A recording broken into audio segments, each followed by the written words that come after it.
para bapak, para ibu yang kami mari bersama-sama kita mendekat kepada Allah.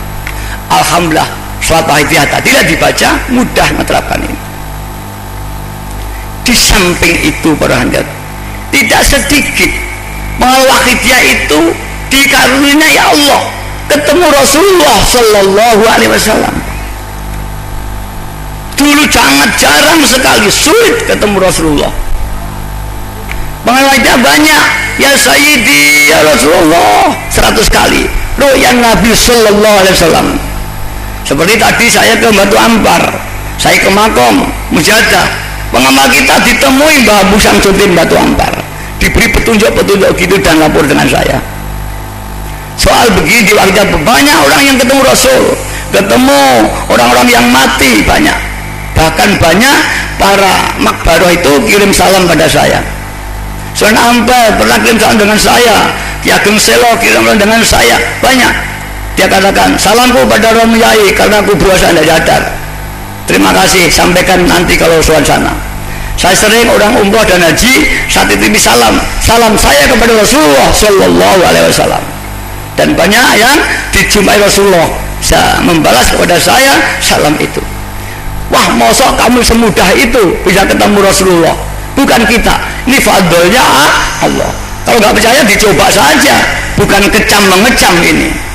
Dicoba, kalau enak terapkan, kalau nggak enak ditinggal gitu aja. Ini amalan, enak kan? Nah, jangan wah nggak mungkin kamu orang kepet ketemu Nabi, suudzon dulu belum ini. Itulah fadlnya Allah diberikan kepada siapa saja yang dikehendaki. Mungkin orang kere, mungkin orang besar. Rasulullah SAW pernah berwasiat kepada para sahabat, besok setelah aku mati ada orang yang paling dekat kepada Allah dan doanya paling jabai. Kalau kau menangi ya Umar, ayah Bakar semua, mintalah doa kepada orang itu. Siapa Rasulullah? Wes al-Qarani. Abu Bakar mencari sampai mati gak ketemu. Kemudian Umar bin Khattab tanya di sekitar Ka'bah, adakah orang yang namanya Wes al-Qarani? Yang disebut-sebut Rasulullah orang dari Yaman. Satu saat ada orang seperti pengemis tidur di Ka'bah. Ka'bah nggak seperti sekarang ini, dulu sepi. Adakah kamu semua yang namanya Wes al-Qarani?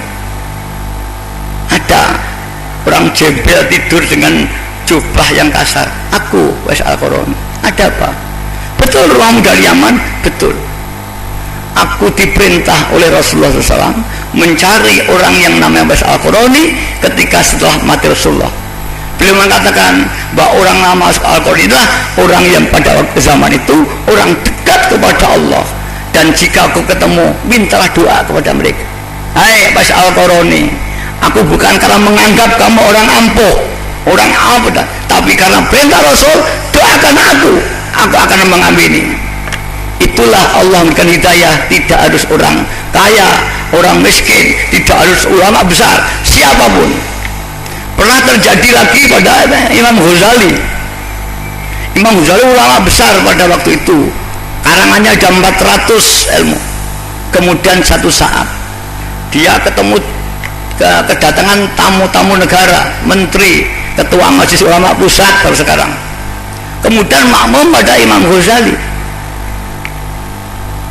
Kemudian ketika makmum, adiknya ikut makmum, adik Ghazali. Setelah sholat mufarokoh, dia mengundurkan diri dari sholatnya, meninggalkan. Imam Ghazali tersinggung. Hai, setelah selesai, hai adikku, pejabat-pejabat besar semua menghormat aku, makmum di belakangku, dan kau adikku, mengapa kau nggak melayani aku, malah meninggalkan aku ketika sholat?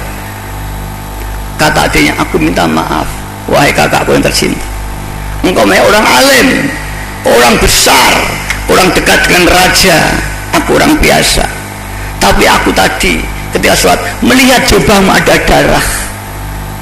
Sungguhnya ada apa sih kamu itu?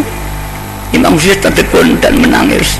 Wah adekku yang saya cintai, betul kamu, aku penuh darah ketika aku sholat, tidak hadir hatiku kepada Allah, tidak menghadap Allah, tapi teringat karangan saya sedang berhenti di masbab haid. Imam Ghazali pada itu mengarang buku fikih mengajarkan bab haid. Ketika Imam Ghazali sembahyang teringat itu, maka adiknya melihat ada darah. Imam Ghazali menangis, wahai adikku, kau diberi ilmu yang setinggi itu, dikasap kol hatimu oleh Allah hingga tidak ada tabir lagi, semua yang tidak bisa dilihat manusia kau bisa melihat. Siapakah gurumu itu? Kemudian adiknya, tidak mungkin kakakku, kau berguru, kau orang besar, kau orang alim, kau tidak mungkin berguru kepada guruku. Siapakah gurumu? Tidak mungkin. Sudah, aku berjanji, walaupun anjing gurumu nanti, saya akan sumpah coba saya copot dan akan simpuh di hadapan gurumu, aku akan berguru. Kau berjanji betul? Ketika tahu guruku yang sungguhnya, aku bersumpah. Al-Ghazali, datanglah di jalan raya ini, di sana ada tukang sol sepatu. Dia hanya tukang sol sepatu, dia hanya tukang dandani sepatu buntut. Itulah guru saya. Imam Ghazali berangkat betul, datang dengan jubah seperti saya, menemui orang saat itu. Wahai Imam Ghazali, kau orang besar, adakah sepatumu yang rusak yang akan saya perbaiki? Aku di sini tidak akan memperbaiki sepatu. Aku mencari gurunya adikku yang namanya ini, aku yang berguru. Oh, kamu salah, aku tidak punya murid seperti itu, aku hanya tukang sepatu. Sudah, carilah yang lain. Tidak, aku yakin engkau lah orangnya. Aku tukang sepatu, semua di kota Baghdad tahu kalau aku tukang sepatu, pekerjaan yang hina, yang melarat fakir. Aku tidak punya ilmu setinggi itu. Aku berjanji, jubahku akan saya copot, kehormatanku akan copot semua, akan simpuh di hadapanmu, akan nyucup ilmumu itu. Kemudian orang itu, sungguh kau ingin berguru? Aku ingin mencoba kamu. Lepaslah surbanmu, lepaslah bajumu, kehormatanmu hilangkan semua.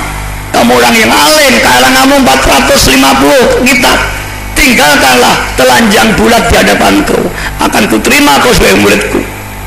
Imam Ghazali kemudian menyerah, datang ke rumahku. Begitu datang, tolong bersihkan kamarku, bersihkan kamar mandiku, bersihkan WC-ku. Diuji oleh gurunya ini. Imam Ghazali sudah yakin, ditinggalkanlah kebesarannya.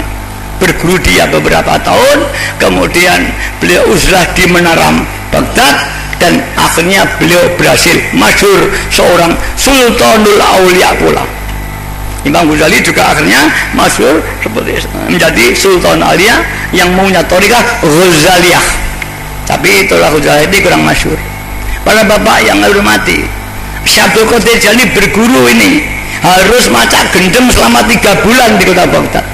Diuji gurunya, kau betul Allah tidak butuh kehormatanmu. Jika kau masih merasa terhormat, kau tidak akan sampai dengan Tuhanmu. Hilangkan kehormatanmu.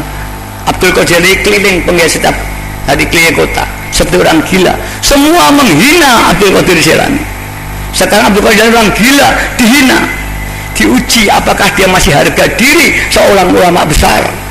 Tuhan tidak butuh dengan kebesaran-kebesaran semua. Akhirnya Abdul Qadir Jailani 3 bulan berhasil diterima guru dan masyhur. Ya, Syekh Abdul Qadir Jailani menjadi Sultan Aulia yang punya thariqah Qadariyah diri yang masyhur itu. Sekarang ilmu itu diberi begitu saja tanpa harus demikian. Bayi Majid memberikan ilmu ketika setelah ketemu Rasulullah diperintah ini. Alhamdulillah, kita diberi banyak ketemu Rasulullah SAW, banyak yang diberi pengalaman gaib, dibuka ilmu basirohnya, dan banyak sekali. Para bapak, para ibu yang kami hormati, mari begitulah fadlnya Allah diberikan kepada kita tanpa harus bersusah-susah, harus mencari guru kambil kemana-mana, tidak perlu. Datang kepada kita lewo-lewo. Tapi bagi orang yang tidak dapat hidayah, dia akan tidak bisa, kedatangan nur itu dianggap itu tidak tenat. Maka sesungguhnya semua adalah petunjuk dari Allah, tinggal kita diberi hidayah oleh Allah atau tidak. Kalau tidak, kita akan tidak mendapat ilmunya Allah ini semua. Para bapak, para ibu yang hormat, di samping diberi asrar dekat pada Allah, diberi pengaruh rohani, bisa ketemu mati, bisa tahu apa yang belum terjadi, ya, juga diberi asrar kauniyah. Banyak pengalaman saudara kita yang punya kesulitan, apa soal ekonomi, apa soal pangkat, apa soal apa saja, kalau dipempeng dijabai Allah. Orangnya punya utang ratusan juta atau miliaran, ijabah. Bahkan tamu saya dari 80% hanya orang yang sambat ekonomi pada saya. Kalau ekonomi ngajeng lurah, ngajeng DPR, ngajeng bupati, ini yang tamu saya semuanya saja. Nyata aja, Saifullah Yusuf yang ini datang pada saya. Bupati Blitar, Bupati Tulungagung, Bupati Kediri, Wali Kediri, Galek, ya, Bupati Gresik, semua datang pada saya. Bupati Boyolali, kemarin itu Rustining saya kata PDI itu datang. Alhamdulillah, hanya saya ya Sayyidi harus amalkan, insya Allah ijabah. Kita tinggal, alhamdulillah banyak yang diijabahi karena ya Sayyidi ya Rasulullah. Jika hajatnya besar, ya Sayyidi ya Rasulullah 10.000 sekali duduk atau 2 jam. Caranya membaca Fatihah pada Kanjeng Nabi 7 kali, kemudian membaca pada Al-Ghaus ada zaman atau Sultanul Aulia ada zaman 7 kali, kemudian matur ya Rasulullah, doakan aku kepada Allah diampuni dosa-dosaku, keluargaku, masalahku dan tanggaku. Doakan diberi taufik hidayah oleh Allah Ta'ala. Yang terakhir, doakan hajatku ini ijabah, apa penyakit, apa ekonomi, atau anak sekolah, atau karya dan sebagainya. Dulu maaf Pak Waka, Pak Sutesna, ini orang Bali, Brigjen terakhir, istrinya adalah Bendara Mabes Polri. Ini datang pada saya, pada itu dia Waka Polair di Indonesia. Datang pada saya, Yai saya doa saya itu ini, sama kang orang Hindu, tidak apa-apa, saya bacanya, terus dibaca. Saat 3 bulan, kalau nggak 5 bulan, datang lagi. Gimana? Alhamdulillah Yai, sekarang saya baru diangkat. Saya diangkat Kepala Polisi Laut se-Indonesia, dan saya minggu depan diangkat Brigjen. Istri saya tidak mau, istrinya juga masih kolonel pada itu. Dan alhamdulillah saya sudah haji. Kemudian saya diundang di kantornya Tanjung Priok meresmikan Masjid Polair, itu yang meresmikan saya. Jadi kalau bapak-bapak mak polisi nanti Tanjung Priok di kantor polisi laut se-Indonesia, itu yang meresmikan masjidnya saya.